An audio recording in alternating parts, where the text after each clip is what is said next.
Okay, buckle up. You're in for a big one today. We're talking with Nara all about astrology and so many other things ancient civilizations, solar flares, ChatGPT, listening to your intuition.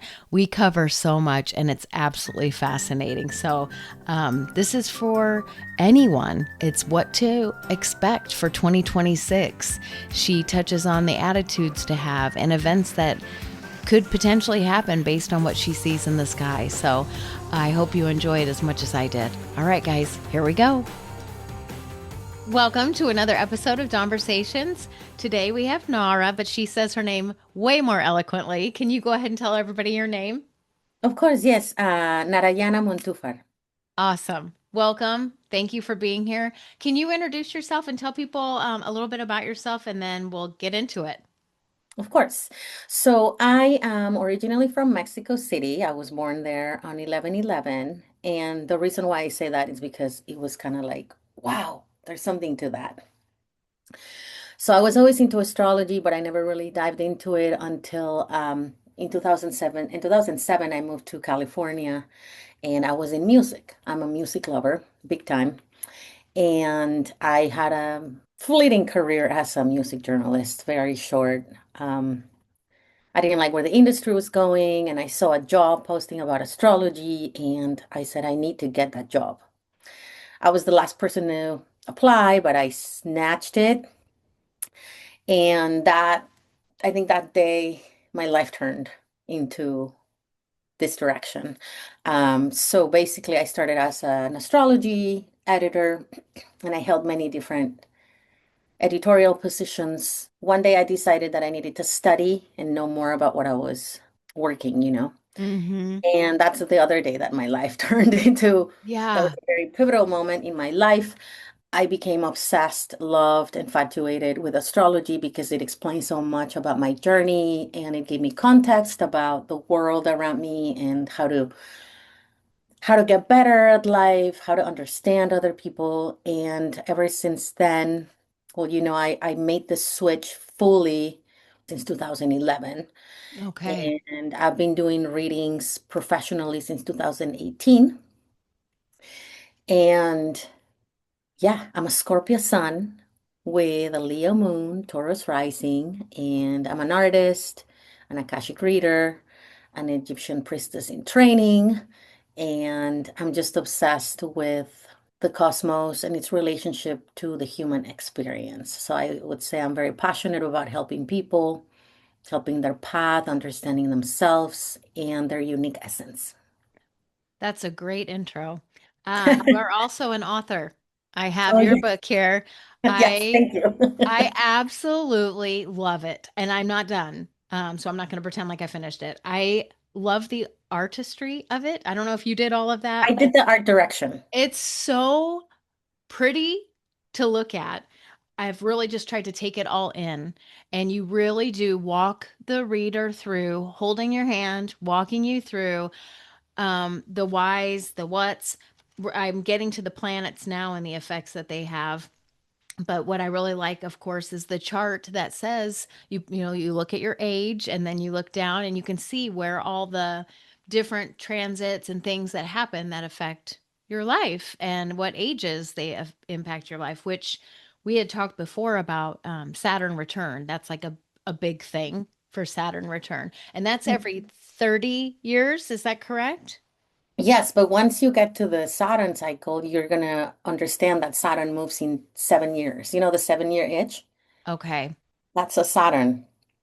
Every 7 years in your life are pivotal, super important moments. So people think the Saturn return is by itself, but no, it's kind of like the culmination of a 29-year story. Oh, There are many more other than the Saturn return. okay, that's what I was going to say. So, of course, Mhm. everybody talks about Mercury in retrograde, and I only pay attention to that because Mercury's the lead guy of my sign.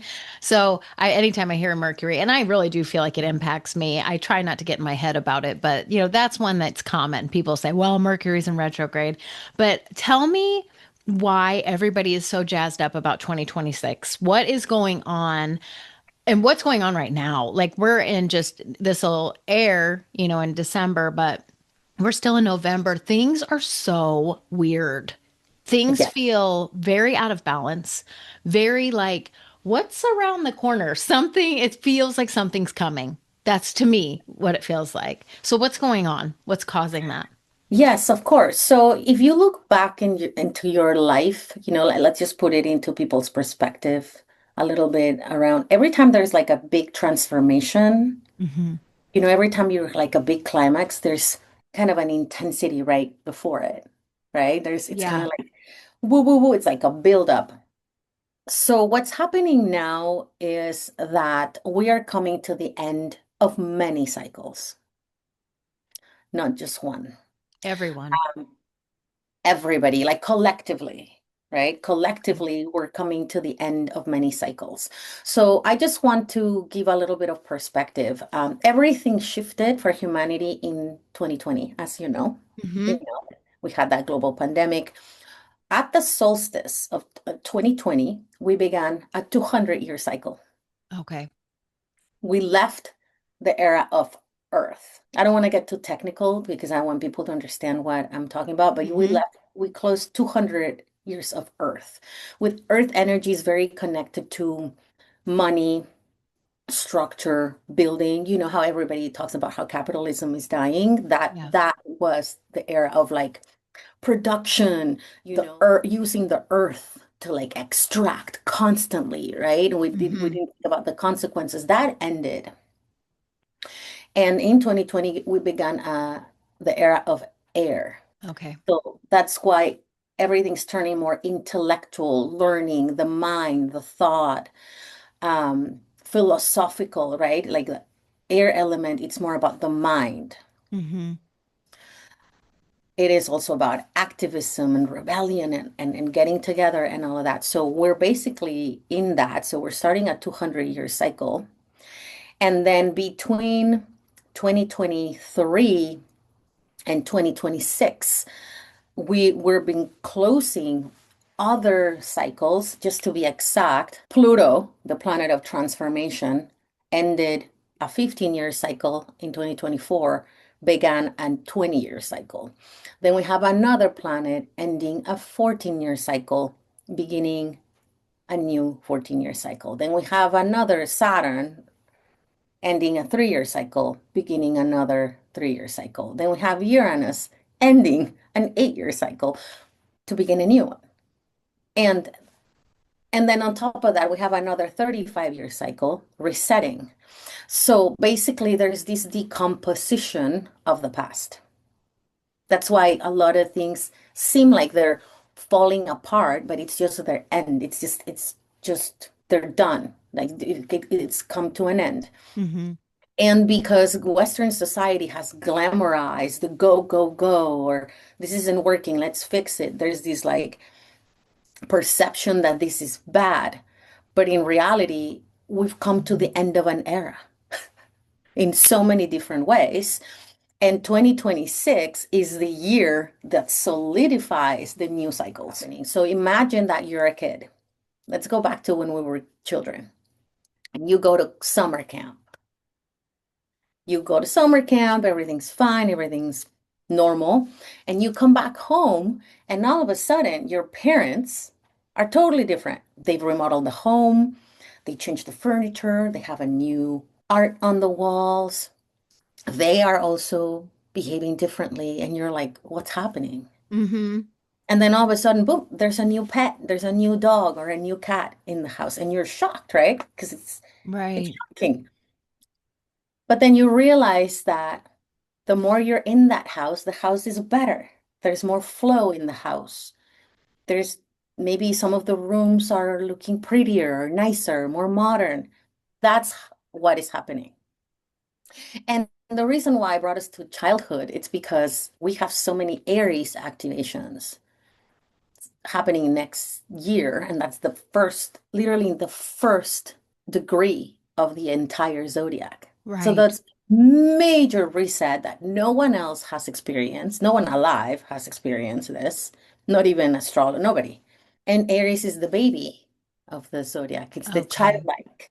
And so it feels like, wow, it feels new, regardless of your age, there's going to be that shift in our reality. And of course, I'm not telling you it's going to happen immediately. No, everything in astrology is a process, right? Mm-hmm. And so we're going to enter that process, and we should approach it with that childlike curiosity. And like, oh, let me check out this new art. It seems more dynamic. It's more exciting. Oh, there's something about this house. The energy is more, is there more feng shui here? Or, Right. oh, and that new pet, they're not that bad. I guess that pet is, I never knew I needed that pet. Right. So that's why it's really important to think about also that we chose to live in this era, which is really dynamic. It's the era of authenticity as well. There was never a better opportunity to be ourselves because that's where the energy is going, Well, love that.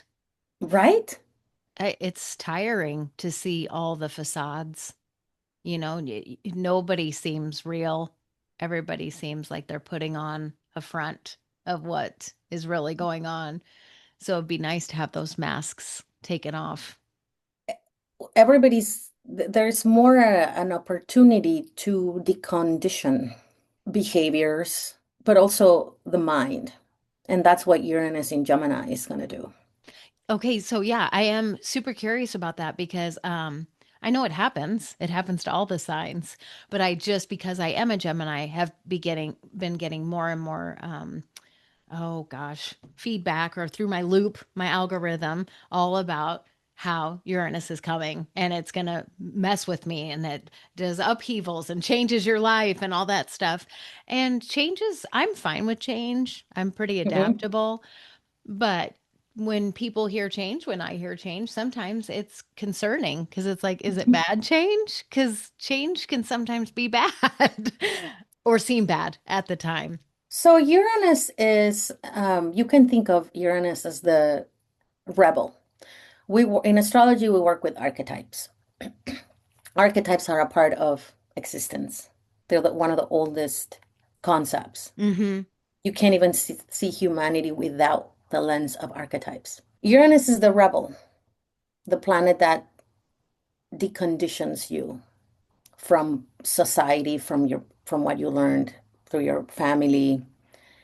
It's that authentic part of yourself. Uranus has been in a pretty bad place, in a sign that it doesn't like to be in for the past 8 years in Taurus. It's Mm-hmm. kind of like a mismatch. And so change has been very shocking, and we've been very resistant to change. Mm-hmm. We're no longer going to be. And the funny thing is, change is the only constant in our lives, and we fear it. Right. Yeah, it's going to happen. Uranus in Gemini is really connected to knowledge. For example, previous Uranus in Gemini times are when everything you read, for example, that was when the first press, the first printed book happened Mm-hmm. during that time. I mean, everything that it's about knowledge has just taken quantum leaps. So learning, teaching, podcasting, what we're doing here, Mm-hmm. it's a Gemini thing, right? Right. Technology. We're going to start discovering incredible things about the past as well. Ancient civilizations, all of that is going to get uncovered. There's a lot of truth that's coming out to the surface. Everybody, I mean, just look at it everywhere. If you go through all the quantum physics, we're starting to find out the truth about how old humanity really is. Right. Um, Learning technology, transportation, alien energy, all of the stuff about 3-1 Atlas and all of that. It's Uranus because Uranus is forming a beautiful connection with Pluto. Mm-hmm.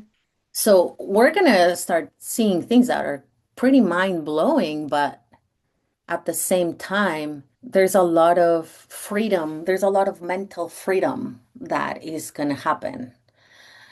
And Uranus is a very interesting planet because chapter, only 30% of the population respond to Uranus, technically. So basically, only 30% of us do what we want, dress how we like follow our own North Star. Mm-hmm.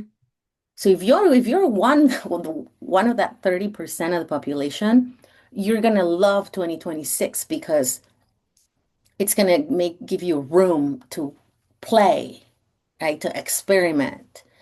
But if you hold on to the past, it can be difficult because there's no way that things are gonna stay the same. Right.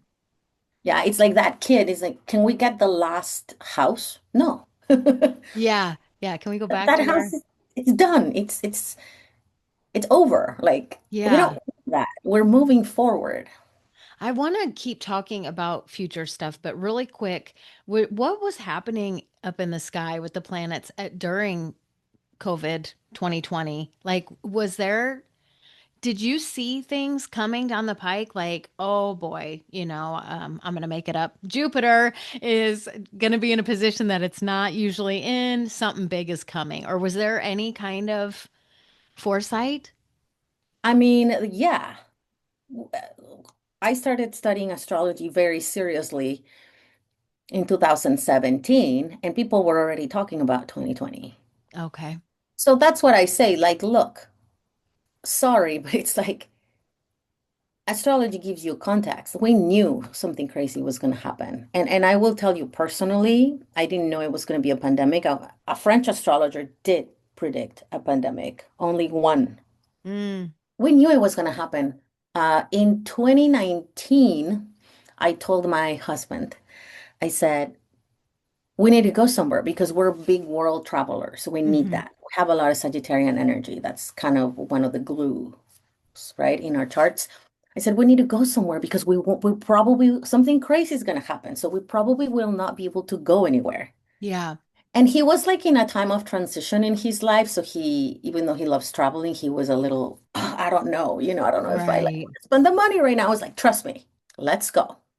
Well, I'm going, I said. I'm going because I need that. Yeah.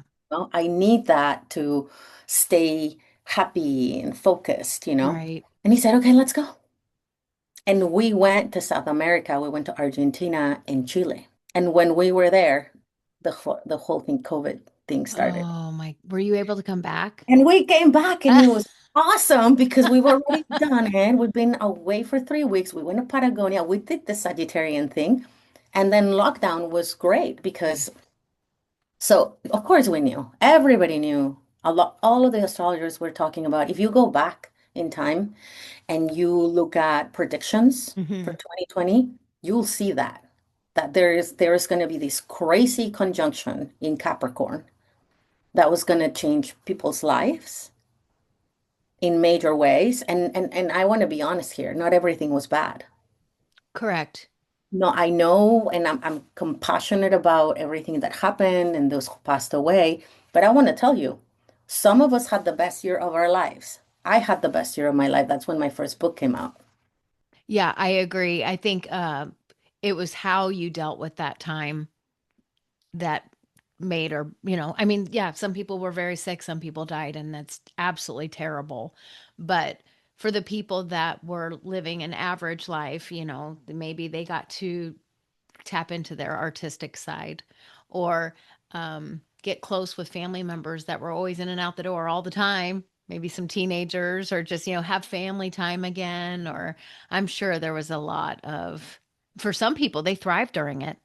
My Oh, daughter would say, I wish it would happen again. I wish the whole country would shut down world. So when you're looking towards 2026, do you have that kind of something big is coming kind of feeling, or do you think it's going to be more transitional?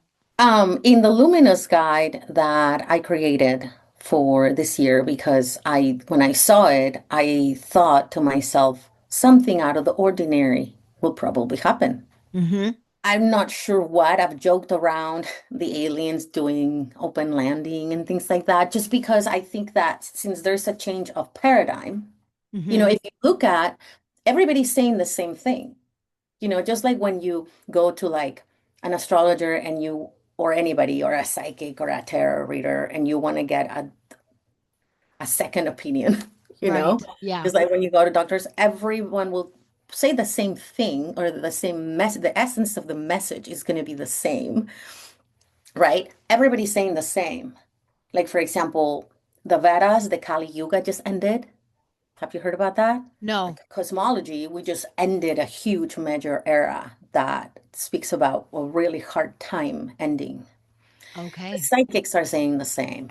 The galactic astrologers are saying the same. Like we're entering a major new era that is all about activism, learning, like we're starting new. So yes, I think that something that has never happened before is gonna happen. Like the 3-1 Atlas, whatever you think about that, whether you believe in it or not.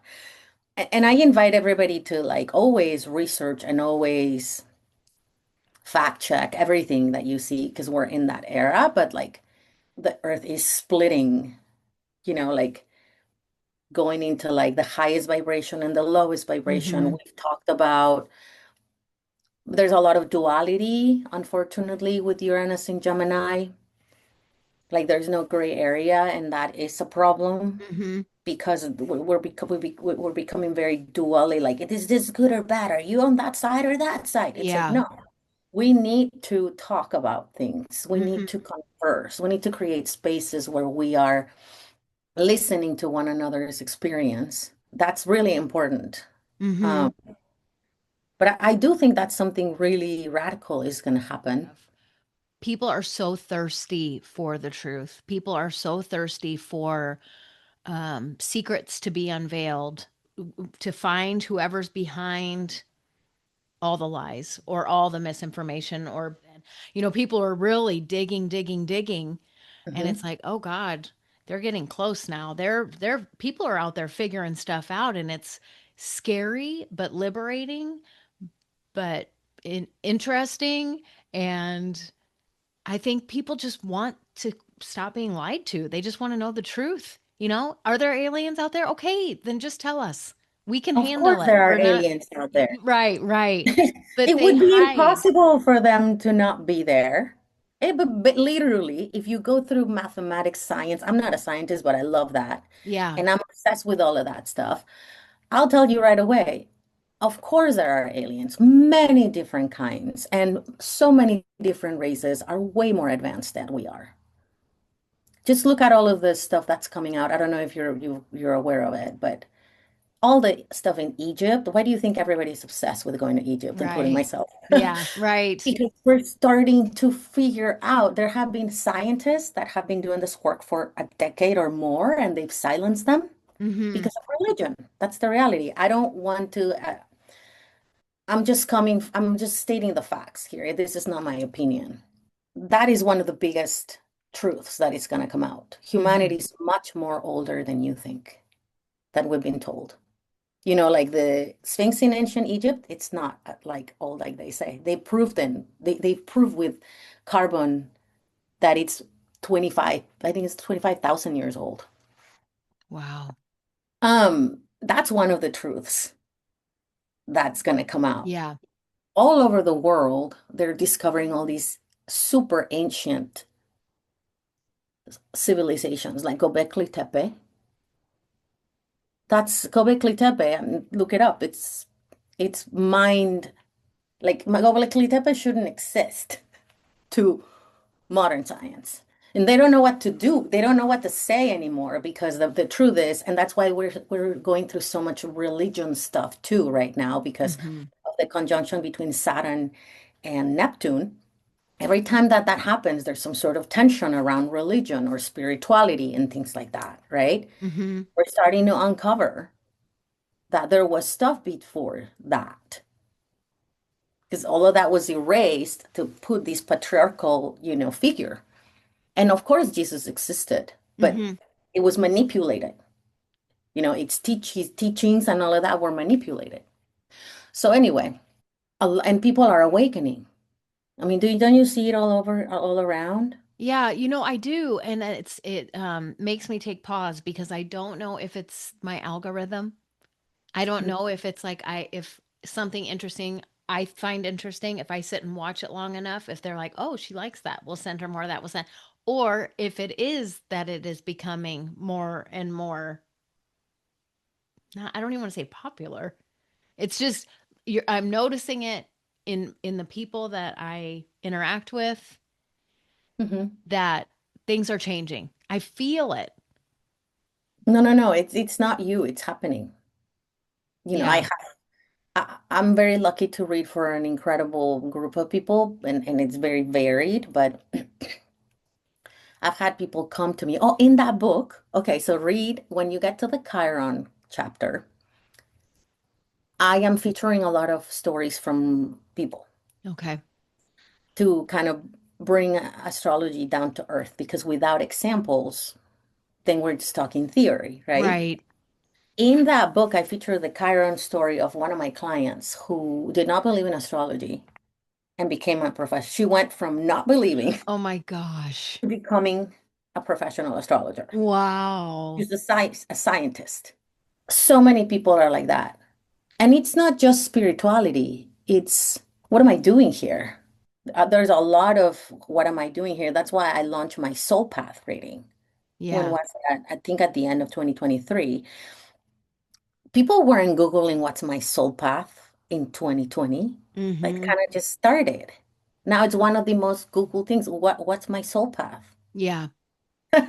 Yeah. So it's not you, it's everybody. And of course, we're still seeing a lot of shadow stuff, but because there's so much light coming into this era that it's illuminating it. Like you said, before we didn't even know, right? Right. There were a lot of lies, there was a lot of manipulation. So before you didn't even know that that was Yeah. happening. Now there's more light coming in. Look at the solar storms we're having. Do you think that doesn't matter? The sun Yeah. is the solar, without the sun, we wouldn't be alive, period. That's a fact. That's Mhm. not what I believe. Without the sunlight, your plants would die. You would die. Like there's no life. Yeah. The sun is having these massive geomagnetic storms. It affects us because everything is light. Astrology is the study of light, the quality of light. Oh. And then you have these three on Atlas passing, that matters. Everything that is happening around us affects us. I wasn't lucky enough to see the Northern Lights, Oh, yeah. but I think, oh, they happen on my birthday. All of that affects us. So there's like they're calling it quantum jumping, things like that. All of that is true. Like there is more light coming into the solar system. The solar system itself, it's also moving into a part of that there's more light. That's why there's more illumination, but Mhm. there's also more of the illumination of the darkness as well. Anyway, I'm getting really philosophical, Well, but it's fascinating because it's like there's skeptics out there, and then okay, so you got skeptics, and then you have the conspiracy theorist type, where people are just like, where do I fit in this? Because I'm hearing all this stuff and it doesn't make sense. It doesn't add up. I'm kind of leaning, more in the middle. Um, and people used to be thought as like cuckoo if they said anything about UFOs or aliens or anything wackadoodle. You Mhm. didn't want to talk about it because it's like, oh no, no, that's what It's people will weird. people stop talking to you. People think you're weird. So I think people are just feeling unsettled because they don't know where they fit in that whole area. It's like I want to believe that there's something that's being hidden from us, and once it's revealed, then we'll all be at peace, at rest, knowing the truth.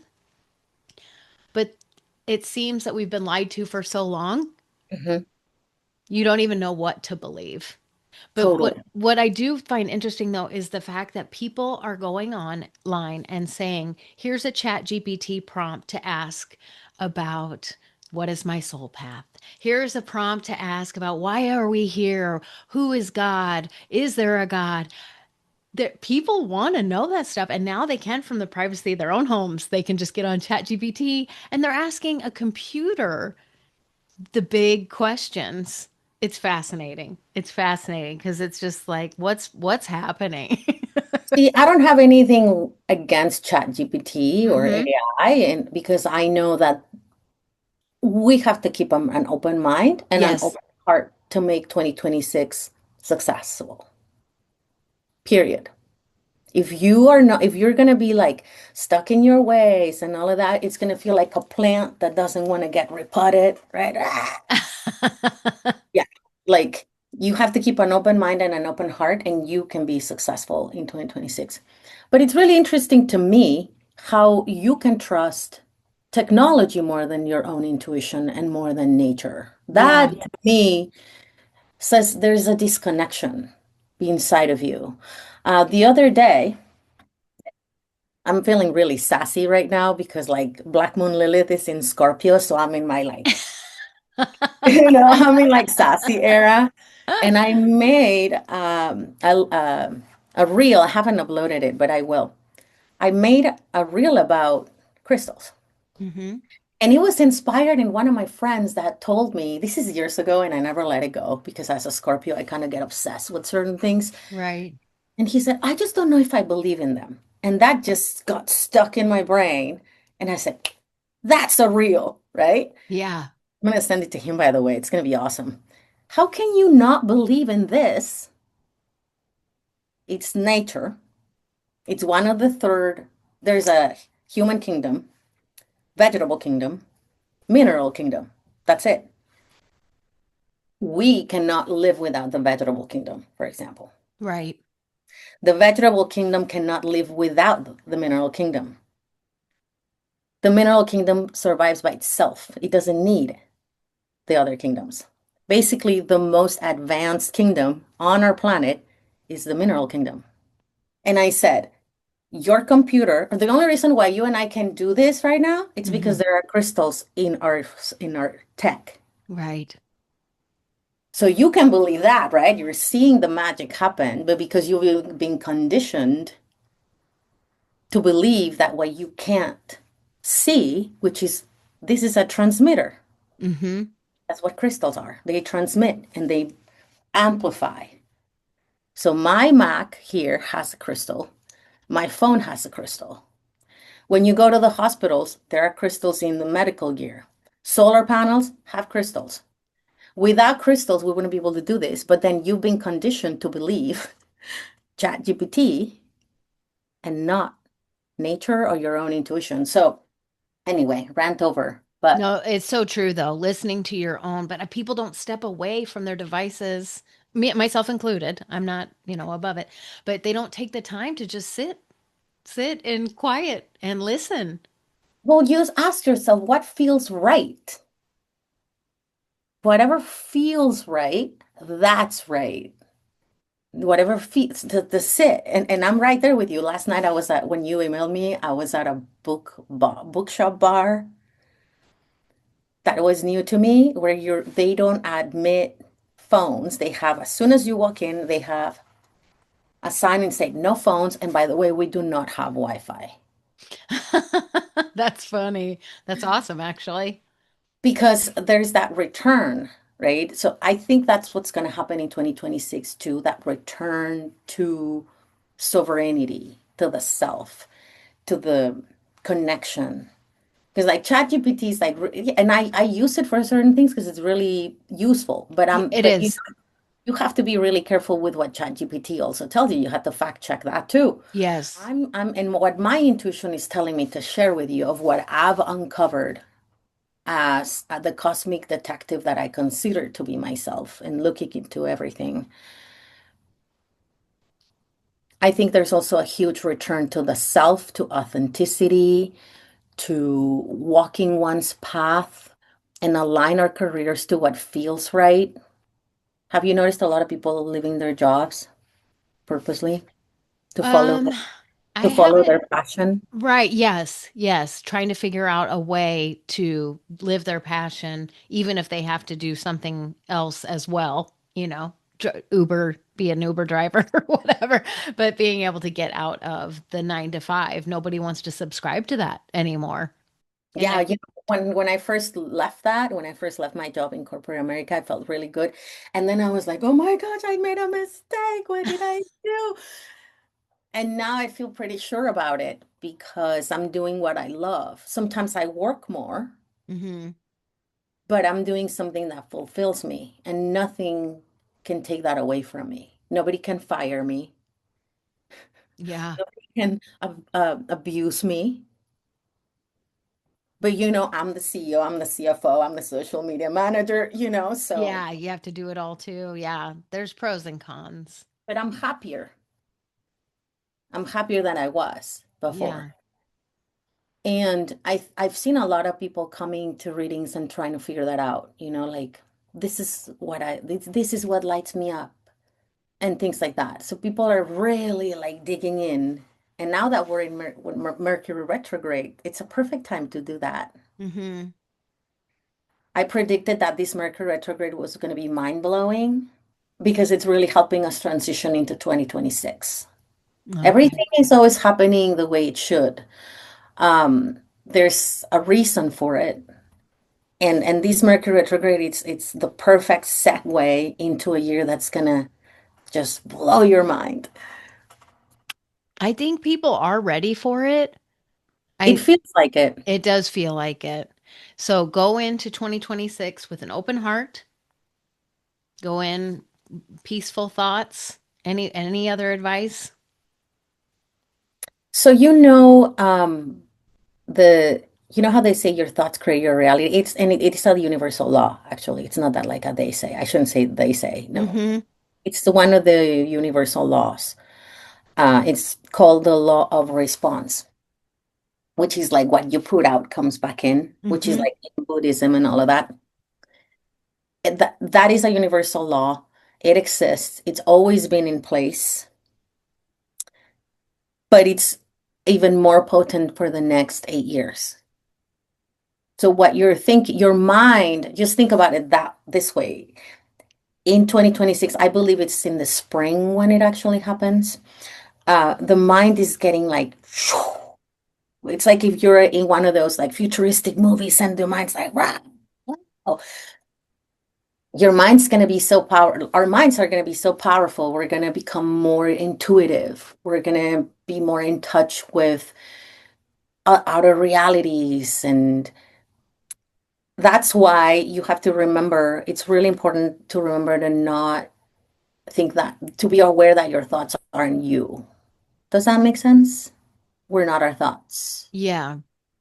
I think right? that disconnect is always there, that people assume because it's a thought it's true and Right. they don't question their thoughts, I guess. So it's time to start questioning your thoughts.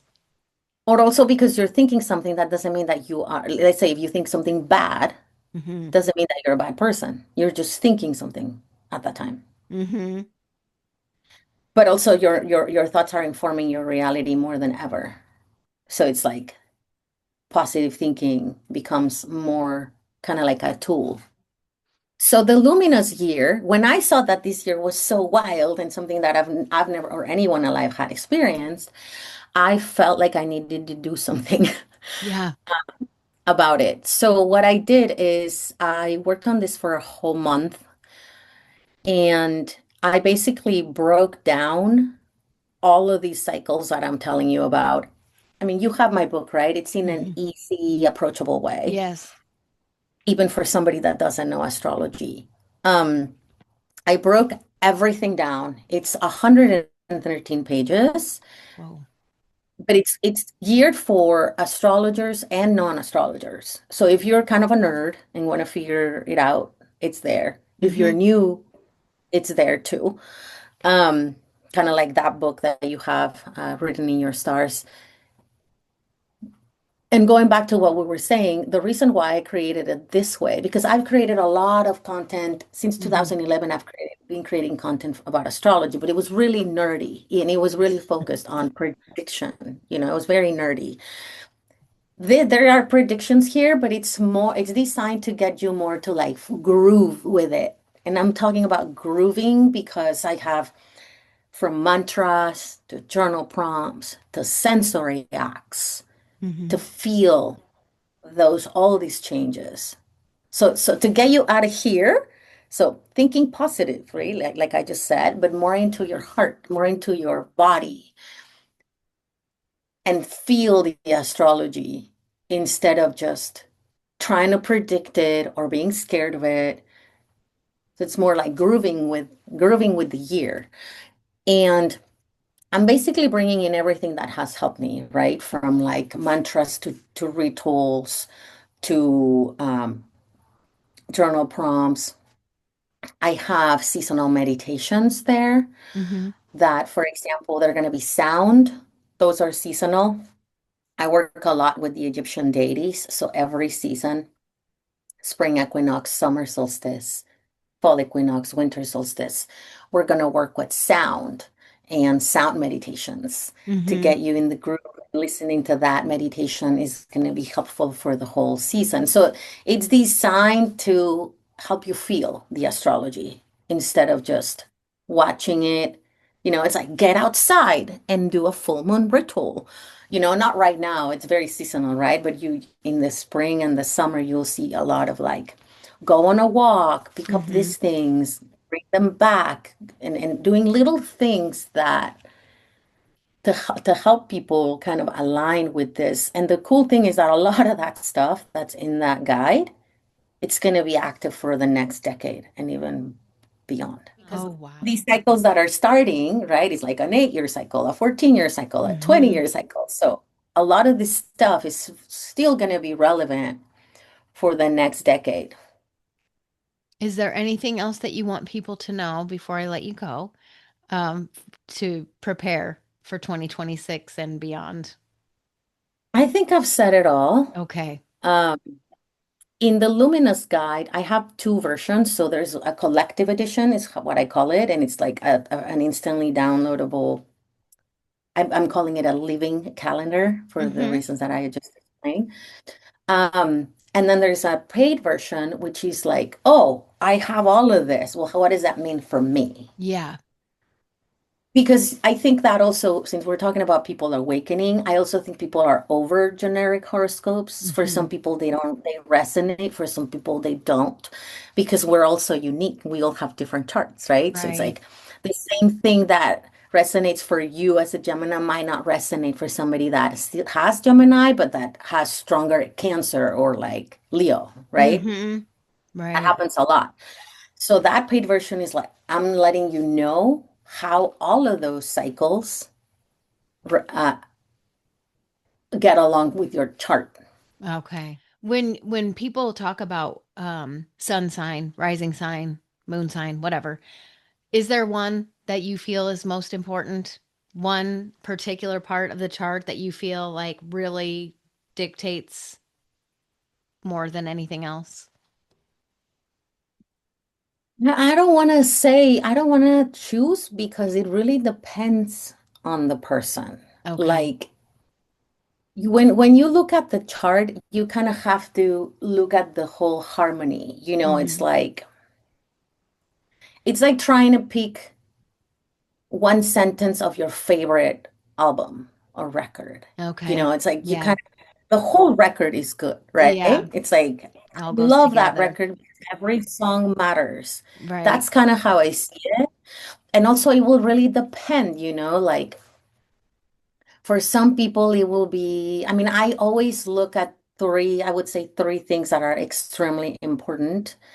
Um, Saturn, since you're going to read that book, Saturn, Chiron, and the lunar nodes are my three go-to. Okay. I never do a reading without bringing those in. Like Saturn, Chiron, Saturn is how you build your life, how you show up for your dreams, um, how responsible you are about bringing the best part of your, how to make the best of out of life. Mm-hmm. Chiron is Okay. the wound that you carry, right? Very few of us don't have a wound. Right. And how that wound turns into power. By the way, I have a very extensive YouTube video about that on my YouTube channel. And I think that that's where the money is. Unlock Chiron, it's the key for a reason. It's the key to unlock the Oh, chart. okay. But you gotta go there, it's like you gotta go there where you might sometimes be like, oh, we're going there. Yes, we're going there because that's where the money is, you Yeah. know? And Right. then the lunar nodes, which are connected to your past lives and karma, your karmic imprint, which is all sorts, not just bad. Karma is karma. Not, but I feel like a lot of people think of like karma. Whoa, Right. Yes. it's karma.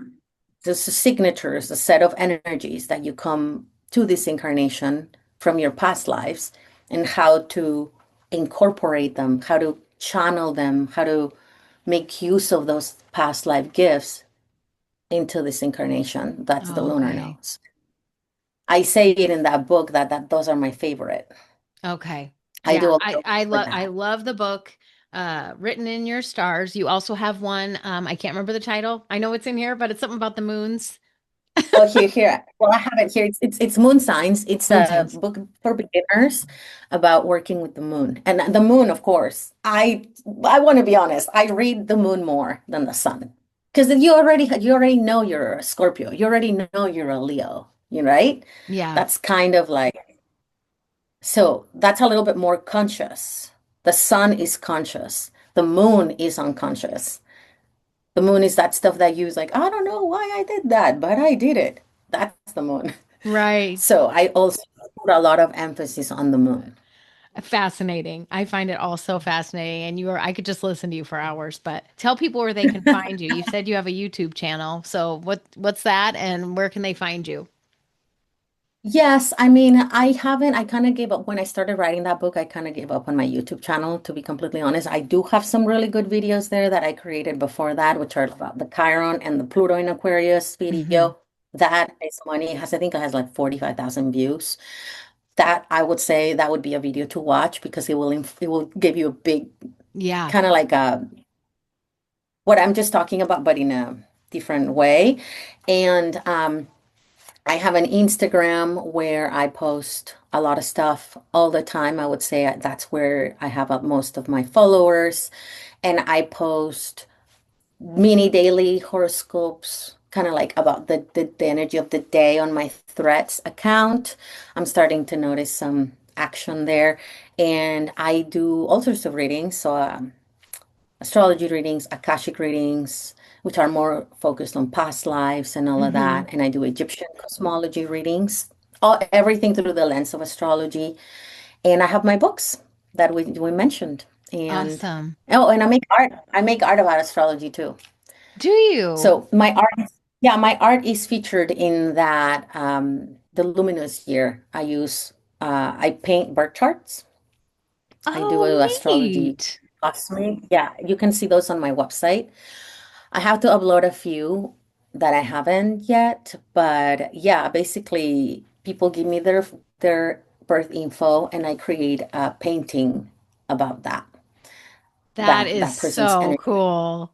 That is so cool. And yes, and I found I'm a self-taught artist and I started that because of my birth chart. At the time, everybody that has read my chart said that you're an artist, right? And I said, I never went to art school.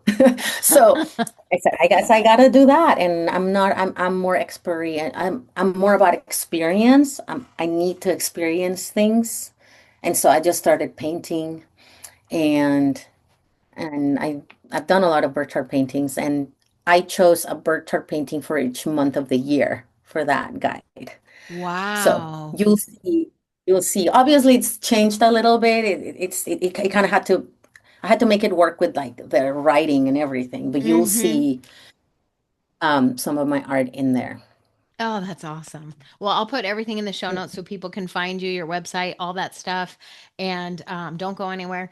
And so thank you so much for your time, Nora. It was such a pleasure. Of I learned so course. much and Yeah, I honestly I feel like I could listen to you forever. You really know so much about all of it. So thank you for taking the time and we'll be of in course. touch. Yes. All right. Thank We'll you. be in touch. All right. Bye-bye. Bye.